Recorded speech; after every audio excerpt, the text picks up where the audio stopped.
بسم اللہ الرحمن الرحیم۔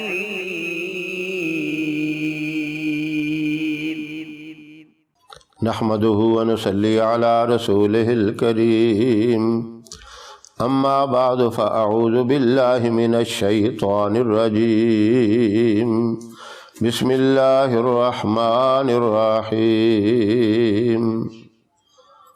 محترم سامعین، السلام علیکم ورحمۃ اللہ وبرکاتہ۔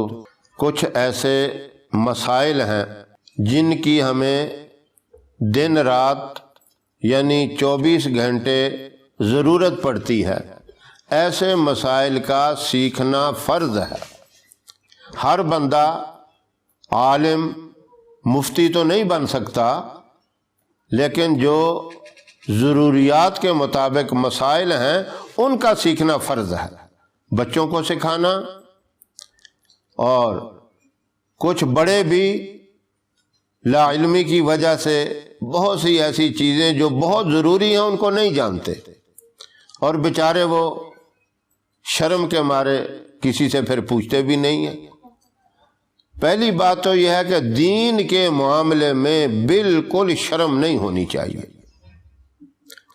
علماء کرام سے، اہل علم سے پوچھ لیں، اور بچوں کی بھی تربیت ایسی کریں تاکہ انہیں آگے چل کے کوئی دشواری نہ ہو۔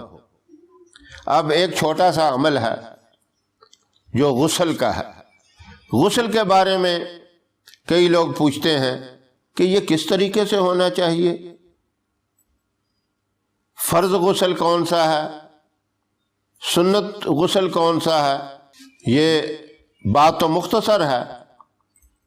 آج کل تو الحمدللہ چھوٹے بچے سکولوں میں پڑھتے ہیں، ابتدائی کلاسوں میں یہ چیزیں ہوتی ہیں، اور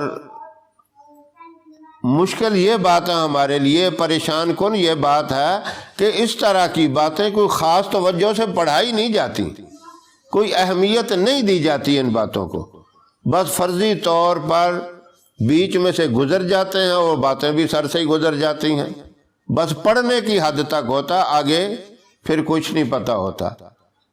مجھے اس میں بات کرتے ہوئے ایک بات یاد آ گئی۔ ایک دفعہ ہم ایک جنازہ پڑھنے کے لیے جا رہے تھے۔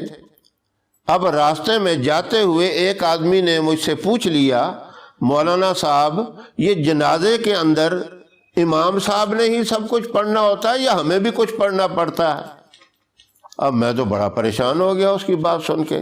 اس آدمی کو دیکھا، بڑا اچھا لباس پہنا ہوا ہے، بڑی شان و شوکت والا آدمی ہے، اور بڑی ٹھاٹھ سے جا رہا ہے، اور اس نے بات کیسی پوچھی، کیا یہ امام صاحب نہیں سب کچھ کرنا ہے یا ہمیں بھی کچھ پڑھنا پڑتا ہے؟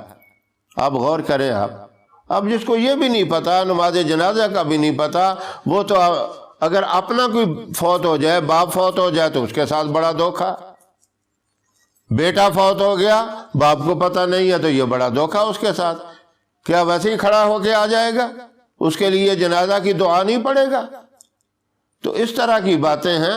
یہ غسل کا بھی معاملہ ایسا ہے، یہ کوئی اتنا مشکل مسئلہ نہیں ہے، لیکن جہالت پھر بھی ہے، لوگ ایسی باتیں پھر بھی پوچھتے ہیں۔ اب توجہ سے سن لیں۔ غسل ایک ہے غسل جنابت، یعنی ناپاکی کے بعد جو غسل کیا جاتا ہے، وہ غسل فرض ہے۔ اور غسل کے اندر پھر 3 چیزیں فرض ہیں۔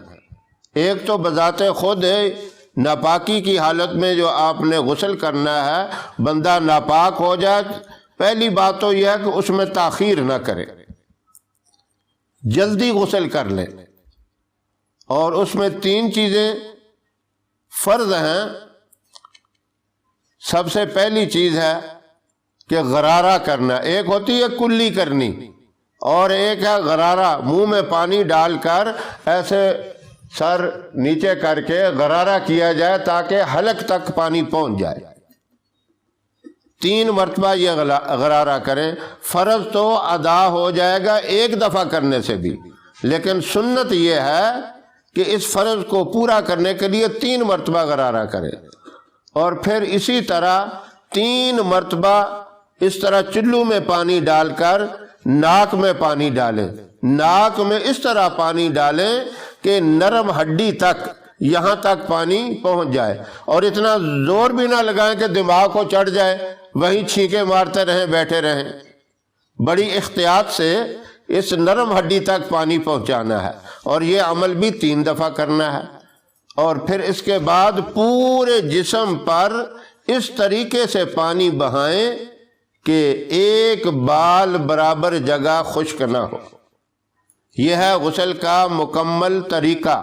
اگر کوئی انگوٹھی وغیرہ پہنی ہوئی ہے اس کو بھی ہلا لیں تاکہ پانی اس کے بھی نیچے پہنچ جائے۔ عورتیں جو نیل پالش ناخنوں پہ لگاتی ہیں یہ اس لیے ناجائز ہے کہ جب وضو کریں گی تو ناخنوں کی تہہ تک پانی نہیں جائے گا، غسل کریں گی تو ناخنوں کی تہہ تک پانی نہیں جائے گا۔ اگر جنابت والا غسل ہے تو وہ ناپاک ہی رہیں گی، نہ نماز نہ قرآن کی تلاوت کچھ بھی نہیں پھر کر سکتی۔ اس لیے عورتیں اس چیز کا بھی خیال کریں۔ اور غسل کا طریقہ مردوں عورتوں کے لیے ایک ہی ہے، ایک ہی فرض ہے۔ بس یہ ضروری چیز ہے کہ پانی بہاتے وقت بھی یہ خیال کریں کہ جسم کی کوئی جگہ خشک نہ رہے۔ اب کچھ لوگوں نے یہ بھی کہا ہے کہ غسل سے پہلے وضو کر لیں، تو اگر وضو کر لیا جائے غسل سے پہلے، وہ تو دیکھیں پہلے استنجا وغیرہ کرنا یہ چیز تو ہے ہی ہے نا، اس کا تو ہر ایک کو پتہ۔ اگر پہلے وضو بھی کر لیا جائے تو ٹھیک ہے، اچھی بات ہے وضو کرنا، اور پھر یہ بھی پوچھتے ہیں کہ بعد میں بھی وضو کریں تو تب بھی ٹھیک ہے، حرج اس میں کوئی نہیں۔ لیکن آپ نے غسل کرتے وقت اگر وضو کی نیت کر لی تو آپ کو نہ پہلے وضو کرنے کی ضرورت ہے نہ بعد میں کرنے کی۔ آپ اس غسل کے بعد نماز بھی پڑھ سکتے ہیں، اس کے ساتھ تلاوت قرآن پاک جو بھی عمل کرنا چاہیں کر سکتے ہیں۔ جب آپ کا وضو ہو گیا تو اب دوبارہ وضو کی ضرورت نہیں، کیونکہ وضو میں سارے جسم کے اعضاء تر کرنے ہوتے ہیں۔ آپ نے غرارہ بھی کر لیا، کلی بھی کر لی، پورا جسم جب تر ہو گیا نیت کرنی ضروری ہے ساتھ، کہ یہ بھی دل میں ارادہ کر لیں، نیت کے الفاظ بولنے کی ضرورت نہیں، یہ دل میں ارادہ کر لیں کہ میں پاکی حاصل کرنے کے لیے غسل کرتا ہوں یا کرتی ہوں، اور ساتھ ہی وضو کی بھی میں نیت کرتا ہوں۔ بس یہ دل کے اندر بھی اس بات کا ارادہ کر لیں تو ٹھیک ہے۔ نیت ارادے کا ہی نام ہے، الفاظ دہرانے کی یہاں ضرورت نہیں۔ اگر کوئی الفاظ بھی دہرا لیتا ہے تب بھی حرج کوئی نہیں ہے۔ ہماری ویڈیو آپ کو پسند آئے اسے لائک کریں، شیئر کریں، ہمارے چینل کو سبسکرائب ضرور کریں، اور ساتھ والے بیل آئیکن بٹن کو دبائیں تاکہ ہماری ہر آنے والی نئی ویڈیوز کی اپڈیٹ آپ تک آسانی سے پہنچ سکے۔ اللہ آپ کا حامی و ناصر رہے۔ انشاءاللہ پھر کسی نئے وظیفے کے ساتھ آپ کی خدمت میں حاضر ہوں گے، تب تک کے لیے اجازت دیں۔ السلام علیکم ورحمۃ اللہ وبرکاتہ۔